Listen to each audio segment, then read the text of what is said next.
Tweet and treat tales.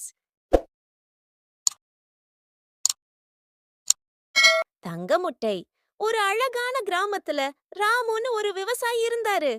அவருக்கு ஒரு சின்ன கோழி பண்ணை இருந்துச்சு. ஒரு நாள் ராமு தன்னோட கோழிகள் மத்தியில ஒரு வித்தியாசமான கோழிய பார்த்தாரு. மத்த கோழிகளை விட அது கொஞ்சம் பெருசா பளபளன்னு இருந்துச்சு. அடுத்த நாள் காலையில ராமு கோழி கூட்டுக்கு போனப்போ அவருக்கு ஒரே ஆச்சரியம். அந்த கோழி ஒரு தங்க முட்டையிட்டு இருந்துச்சு. ராமுவுக்கு அதை நம்பவே முடியல. இது கனவா நிஜமா கிள்ளி பாத்துக்கிட்டாரு. முட்டை நிஜமாவே தங்க முட்டைதான். ராமுவுக்கு ரொம்ப சந்தோஷம். அவர் அந்த தங்க முட்டைய எடுத்துட்டு போய் சந்தையில வித்தாரு. நிறைய பணம் கிடைச்சிச்சு. ராமு பணக்காரர் ஆயிட்டாரு. பெரிய வீடு கட்டினாரு. நிறைய நிலம் வாங்கினாரு. தினசரி ஒரு தங்க முட்டை கிடைச்சதால அவருக்கு எந்த கவலையும் இல்லை. ஆனா கொஞ்ச நாள்ல ராமுவுக்கு ஒரு பேராசை வந்துச்சு.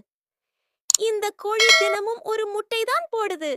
உள்ளுக்குள்ள நிறைய தங்க முட்டைகள் இருக்கும் போலிருக்கே. அதையெல்லாம் ஒரேடியா எடுத்துட்டா இன்னும் சீக்கிரம் பணக்காரன் ஆயிடலாமே அப்படின்னு யோசிச்சாரு. ஒரு நாள் ராமு அந்த கோழிய பிடிச்சு தங்க முட்டைகள் இருக்கும்னு நினைச்சு அதோட வயித்தை அறுத்தாரு. ஆனா அவருக்கு அதிர்ச்சி தான் காத்திட்டு இருந்துச்சு.